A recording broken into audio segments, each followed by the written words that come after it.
Covid தொற்று பாதிப்பு குறித்து அச்சம் கொள்ள தேவையில்லை என மாநில மருத்துவ மற்றும் மக்கள் நல்வாழ்வுத்துறை அமைச்சர் மா சுப்பிரமணியன் கூறியுள்ளார். சென்னை ஓமந்தூரார் அரசு பன்னோக்கு மருத்துவமனையில் ஏற்பாடு செய்யப்பட்டுள்ள திறன் மேம்பாட்டு பயிற்சி முகாமை தொடங்கி வைத்த பின்னர் அவர் செய்தியாளர்களிடம் பேசினார். அப்போது ஒமிக்ரான் வகையிலான கோவிட் தொற்று பரவி வருவதாகவும், எனினும் பெரிய பாதிப்புகள் இல்லை என்றும் கூறினார்.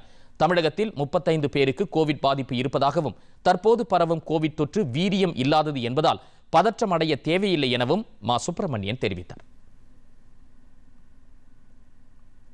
கொரோனாவுக்கு அப்புறமா 2019 இறுதிக்கு அப்புறமா அடிக்கடி கை கழுவுக்கிறது, கண்ட இடத்துல எச்சில் துப்பாமல் இருக்கிறது, இருமும் போதும் தும்மும் போதும் தடுத்து தும்புறது, கொஞ்சம் சமூக இடைவெளியை கடைபிடிப்பது, இது எப்பவுமே இருக்கிற ஒன்று.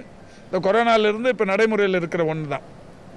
பொது இடங்களில் அதாவது நோய் எதிர்ப்பு சக்தி குறைவாக இருக்கிற, இணை நோய் அதிகமாக இருக்கிற கோமார்பிடிட்டிஸ் அவங்க முகக்கவசம் அணிந்து செல்வது நல்லது என்று சொல்லப்பட்டிருக்கிறது. இதில் எதுவுமே கட்டாயம் கிடையாது, நல்லதுங்கிறத சொல்லியிருக்கிறாங்க. இது நல்லது, நம்மளும் ஃபாலோ பண்ணுறது நல்லது.